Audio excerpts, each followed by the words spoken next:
Hello friends, welcome back to the channel. तो कैसे हैं आप सब? आई होप कि आप सब ठीक होंगे और आप सबकी तैयारी बहुत ही अच्छी चल रही होगी। तो इस वीडियो में हम बात करने वाले हैं कि जो हमारा मैथ सब्जेक्ट है, तो अगर आपको कोई भी एग्ज़ाम क्रैक करना है तो उसके लिए सबसे पहले तो हमारे दो सब्जेक्ट एकदम से स्ट्रॉन्ग होने चाहिए। पहला तो हमारा मैथ और दूसरा हमारा रीजनिंग, क्योंकि ये दोनों सब्जेक्ट ऐसे हैं, कोई भी एग्ज़ाम हो ये दोनों सब्जेक्ट आते हैं और ये ऐसे सब्जेक्ट हैं हम इनमें अपना 100% स्कोर कर सकते हैं। तो हम इस वीडियो में बात करने वाले हैं मैथ की। तो काफ़ी सारे जो लोग हैं कमेंट कर रहे थे चैनल पर कि आपने मैथ कहाँ से की है और किस टीचर से पढ़ें, क्योंकि वैसे तो मेरी जीएस, रीजनिंग और हिंदी इन सब पे बात करें और एक तरफ मैथ, तो मेरी मैथ काफ़ी ठीक है। तो मैं बताऊंगी कि किस टीचर को फॉलो करना है, कहाँ से बैच लेना है, या फिर फ्री ऑफ यूट्यूब से भी आप कर सकते हो। किस बुक से प्रैक्टिस की है मैंने, तो मैं सब अपना शेयर करूंगी। और मैं अपने बताऊं तो मेरे 2 से 3 एग्ज़ाम क्लियर हैं अभी तक, फाइनल। ऐसा नहीं है कि मेरिट तक पहुंची हूँ, फाइनली मेरे 3 एग्ज़ाम क्लियर हैं अभी फ़िलहाल। तो साथ में अभी जो एमपीपी और यूपीपी दोनों ही क्लियर है मेरे। तो इसमें भी जो मेरा मैथ स्कोर रहा है बहुत ही अच्छा रहा है।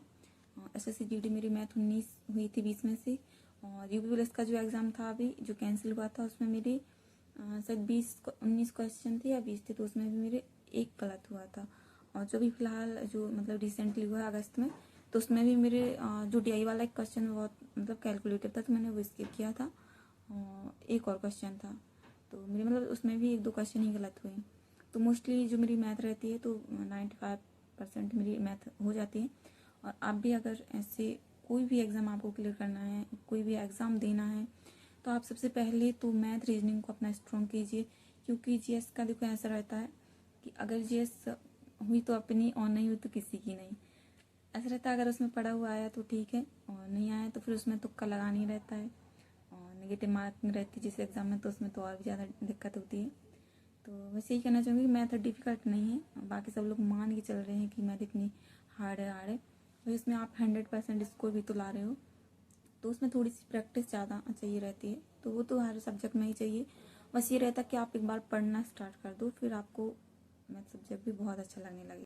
अगर आप लोग चैनल पर न्यू हैं तो चैनल को सब्सक्राइब कर लें और वीडियो अपने दोस्तों में ज़रूर शेयर करें जिनको भी ये दिक्कत है। शायद किसी को इस वीडियो से फ़ायदा मिल जाए।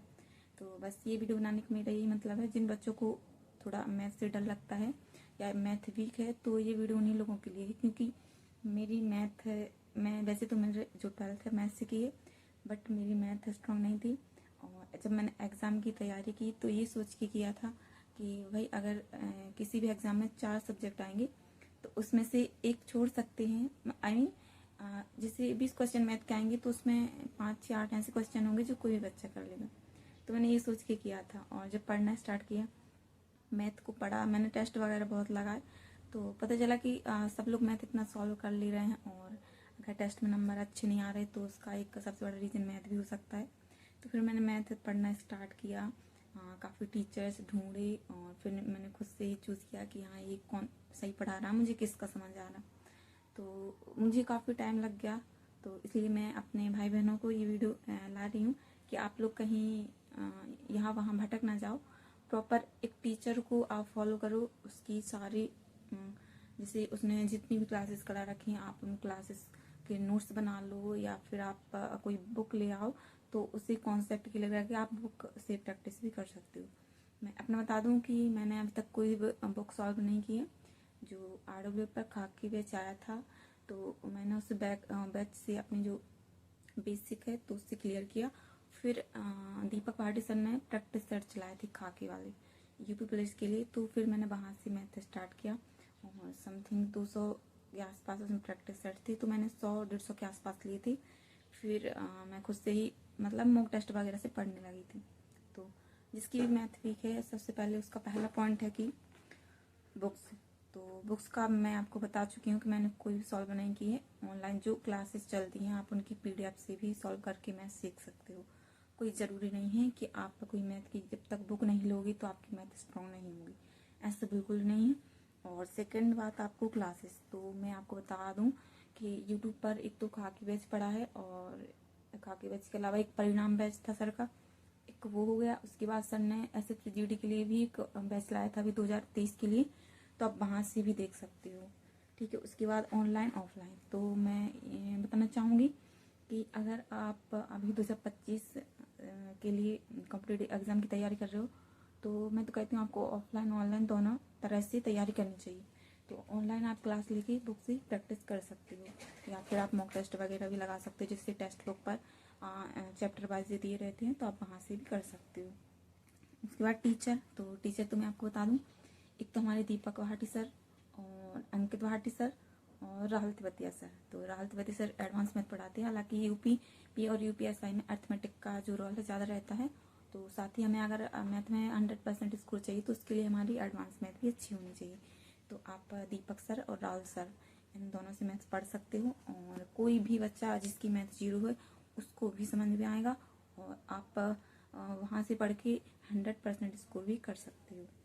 उसके बाद बात आती है रिवीजन की। तो मेन पॉइंट हमारे रिवीजन ही है, क्योंकि मैथ हो, रीजनिंग हो, GS हो, कोई भी हो चीज़ हो, जब तक आप उसको प्रैक्टिस नहीं करोगे तो आपको वो गलत होना स्वाभाविक है। तो रिवीजन के लिए आप ऐसे कर सकते हो, कोई भी प्रैक्टिस सेट जैसे चल रहा है, जैसे RBF के एग्ज़ाम, सॉरी रेलवे NTPC के जो एग्ज़ाम है, तो उसके लिए सर लोग मैथ की क्लासेस ला रहे हैं। तो उसकी जैसे 4 से 5 क्लासेस हो गई, आप डेली क्लास ले रहे हो। क्लास लेने के बाद आप उस PDF को खुद से देखो, PDF को फिर से सॉल्व करो, और जिस क्वेश्चन में आपको डाउट है उस क्वेश्चन को आप प्रॉपर एक नोट बना के और फिर उसमें आप लिख सकते हो।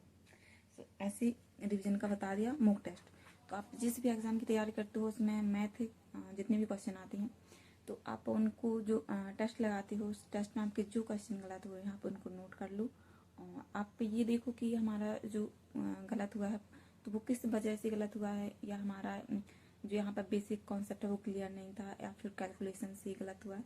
तो ऐसे करके आप उसको नोट्स में भी बना सकते हो। और बैच का मैंने आपको बता ही दिया है, और इसके अलावा आपका कोई भी डाउट हो तो आप कमेंट करके ज़रूर बताना, और मैं आपका रिप्लाई ज़रूर दूँगी। तो ये वीडियो थी, और मिलेंगे नेक्स्ट वीडियो में, तब तक